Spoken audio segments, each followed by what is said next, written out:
defined by my values. I am driven by positivity. And yes, I am committed to the development of my nation. As a Nigerian youth, this is not just my responsibility, it is my identity. Now, how do you define a developed nation? Yes, you. How do you define a developed nation? The one equipped with influential people, or the one surrounded by people with well-developed and sophisticated values? I bet you have an answer to that after listening to my speech. A blessed day to my judges, my fellow competitors, and yes, my most attentive listeners. My name is Faribe Sheikhumi, and I am so delighted to be one of those that will speak on the well-chosen topic today. Now, what becomes of a nation where dishonesty is celebrated, shortcuts are accepted, lies are louder than truth, and integrity is mocked? Unfortunately, this is the reality facing Nigeria today. Our values, which ought to be guiding principles, are categorized as old-fashioned way of life. We see success without effort, we see fame without integrity, becoming the accepted norm. The drastic decline in value like honesty and excellence not threatens the foundation of our future. Yes, Nigeria is endowed with human and natural resources. There is no doubt about that. We could give them an appraisal. But yet, they are battling a dangerous enemy of moral decay. According to the National Youth Policy Year 2019 revision, to be precise, a youth is a person between the age of 18 and 35 years. Now, below 18 is a minor. This stage is where those morals that have been instilled are expressed, be it positive or negative. Now, how then can we build a nation of integrity when our positive values are falling apart? Today, we see a 12-year-old child owning an Android phone, not for creativity nor learning, but to view content that are far beyond their ages. Now, exposed to immoralities and lies, their senses of what is right and wrong begins to compromise. Now, if this is the foundation that we are building, how can we build a nation grounded in values? Do you not know that the strength of a nation lies in the value and principles that are upheld by the people? Yes, we still within the institution, an alarming rate of crime and a generation unsure of what is even right and wrong. If we do not act hastily as the youth, these damages could be permanent. There is a saying, to effectively treat an ailment, one must know its cause. In the same manner, let us sit and ask ourselves, what are causing this decline in values first before we seek for solutions? To begin with is the widespread issue of poverty and unemployment. Poverty, you ask, with limited opportunities, increasing hardship every day. Many youths come to crime and fraud, and they back it up by fallacy, saying, oh, a hungry man is not even expected to be righteous. Today you see a policewoman collecting 200 naira bribe from a driver. He's obviously drunk, no license. Who knows if he's learning how to drive from YouTube channels? But yet, we endanger hundreds of lives in his hands.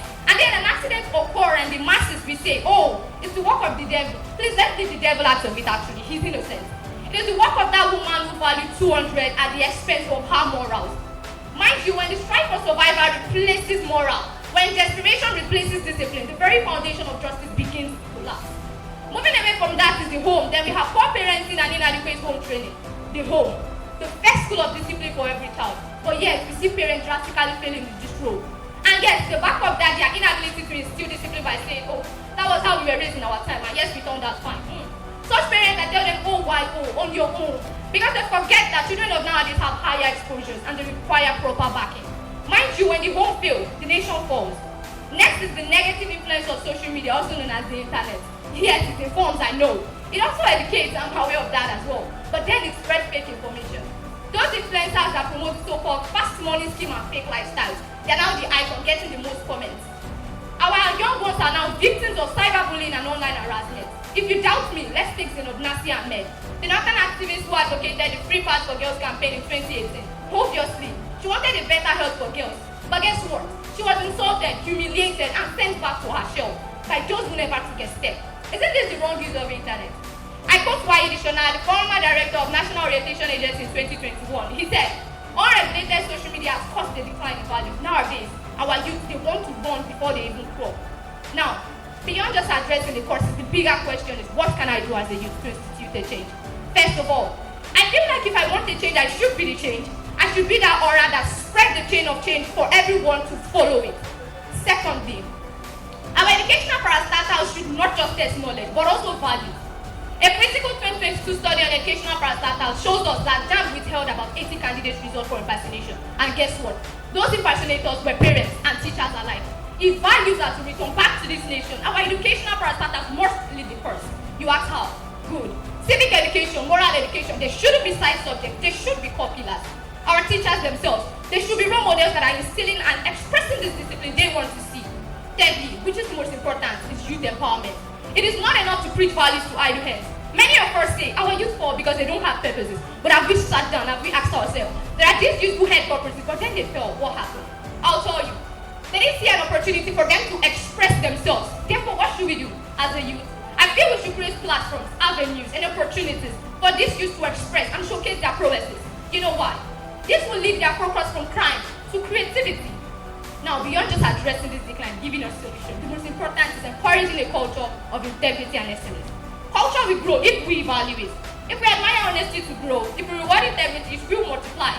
Michael Libert said, what gets rewarded gets repeated. Let's make people see why these values are not just important to the nation, no, but to their lives as individuals, from home to schools to online spaces. Those high positions should be by effort and not by manipulation. I am speaking not as a bystander, no, but as a Nigerian youth that is ready to advocate the change and take it raw. Let us rise as one people with one mission. To my own Gen Z youth with an energy that is giving, let's not forget these three letters I'm about to leave us with. P, I, and G. P, no. P for perseverance, I for integrity, and G for growth. We need to persevere, but while doing that, it's going to be hard, so we need our integrity and growth. Your confidence is really necessary to institute a change. Now back to the question I asked.